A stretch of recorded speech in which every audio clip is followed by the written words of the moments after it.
What about cliffhangers? I often think ending a show on a cliffhanger is just a cheap trick to compensate for bad writing and keep you coming back. Great question, and if you make it to the end, I'm going to let you in on a little secret.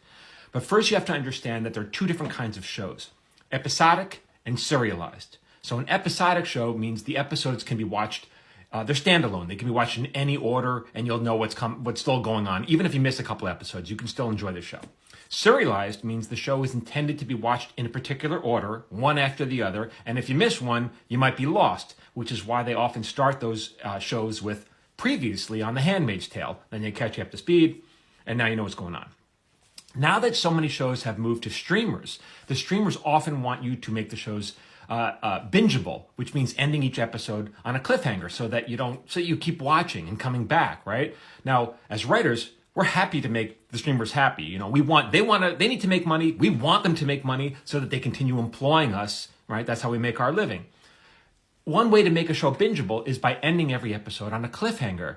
Dun, dun, dun. And now the audience I got to watch the next episode to find out what happens. So let's take, for example, a cliffhanger where a person is literally hanging off a cliff, right? What's going to happen? Now you find out. We come back in the next episode, and the person takes off his belt and lassos a root or whatever, uses some creative means to climb the cliff and they're saved. Now, fine, the audience is going to be happy with that.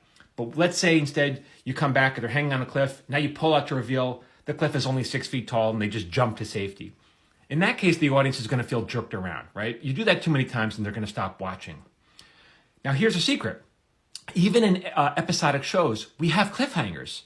Not at the end, but in the middle of the show, in the body of the show. And we call these cliffhangers act breaks. You go to an act break, dun, dun, dun, what's going to happen?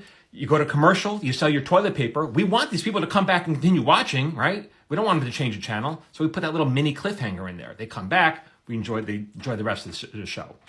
Let's say the show does not have commercial breaks. We still put those cliffhangers in there, those mini cliffhangers, because that feels good. Even in a movie that has no commercials, we build those cliffhangers in, those act breaks in. That's called good storytelling. If you are providing your audience, you always want to provide them with a reason to find out what happens next. If you don't, they're going to find something else to do. So I don't think it's bad writing at all, or lazy writing. I think this is writing. Now, if you want to write your own show and not do any of that, and you just want people to enjoy the floweriness of your words and how you string them together, all right, write it your way. But just know that no one is legally obligated to watch your show other than your mother. Everyone else has a choice, and that choice is to do something else with their time.